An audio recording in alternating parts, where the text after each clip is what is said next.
May bayarin ka bang hanggang ngayon na hindi mo pa kayang bayaran?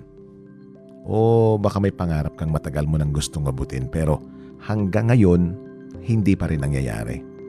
Tapos habang nagsuscroll ka sa Facebook, nakikita mo yung iba, may bagong bahay, bagong sasakyan, negosyo, at travel.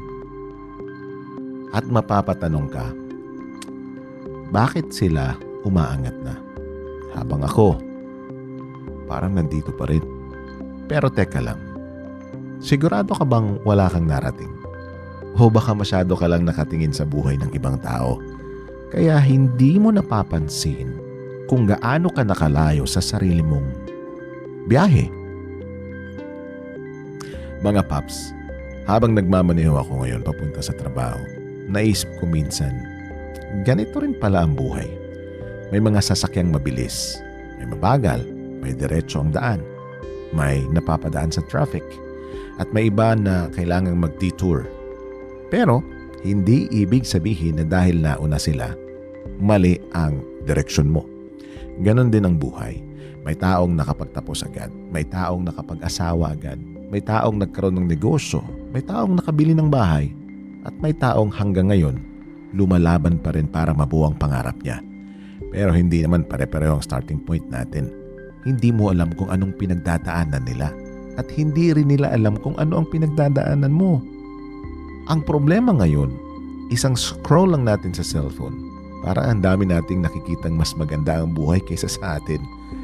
May nagbabakasyon, may bagong sasakyan, may promotion, may business, may achievement. At habang tinitingnan mo sila, unti-unti mong nakakaligtaan ng sarili mong progreso. Pero tandaan mo, hindi buong buhay ng isang tao ang nakikita mo sa social media. Nakikita mo ang magandang litrato, pero hindi mo nakikita ang mga gabing umiiyak siya. Nakikita mo ang bagong bahay, pero hindi mo alam kung ilang taon niya itong pinaghirapan. Nakikita mo ang mga tagumpay, pero hindi mo nakikita ang mga kabiguan bago niya iyon narating. Baka kaya ka nadidismaya dahil ginagamit mong sukatan ng buhay ng ibang tao. 40 na siya, may bahay na. 30 pa lang siya, successful na. Mas bata siya sa akin pero ang dami nang naaabot. Pero sino pang nagsasabing kailangang pareho kayo ng timeline? Hindi karera ang buhay, ika nga. May mga taong maagang umaangat, may mga taong late bloomer, at may mga taong kailangang maghintay ng mas matagal dahil mas marami silang kailangang lampasan. Kung ngayon nagtatrabaho ka pa rin para sa pamilya mo, progress yun. Kung unti-unti mong binabayaran ang mga utang mo, progress yun. Kung kahit pagod ka, bumabangon ka pa rin kinabukasan, progress pa rin yun. Isipin mo, habang nagmamaneho, kapag lagi kang nakatingin sa sasakyan sa tabi mo, hindi mo mamamalayan na nawala ka na sa sarili mong linya. Ganon din sa buhay. Kapag lagi mong tinitingnan kung saan na ang ibang tao, makakalimutan mong tingnan kung gaano na kalayo ang narating mo. Kaya imbis na sabihin mong, bakit siya meron? Ako wala. Subukan mong itanong, ano ang kaya kong gawin ngayon para maging mas maayos ang buhay ko bukas? Hindi mo kailangang lampasan ang ibang tao. Sarili mong kahapon ang kailangan mong lampasan. Kung pakiramdam mo ngayon ay napag-iiwanan ka, gusto kong maalala mo ito. Hindi ka late. Hindi ibig sabihin na mabagal ka.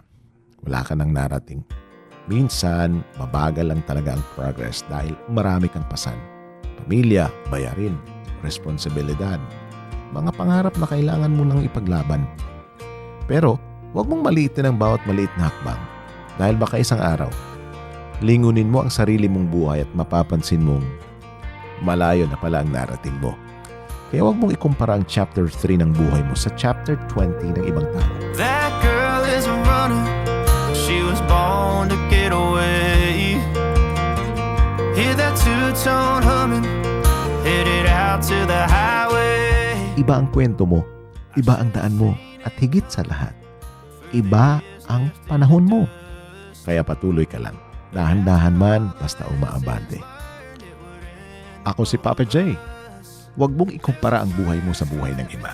May sarili kang oras, may sarili kang daan, at balang araw, maiintindihan mong hindi ka nahuli. Dinala ka lang ng buhay sa tamang panahon. Though it hurts to watch my whole world become the woman she would be, the thing that I forgot would set her free. I taught her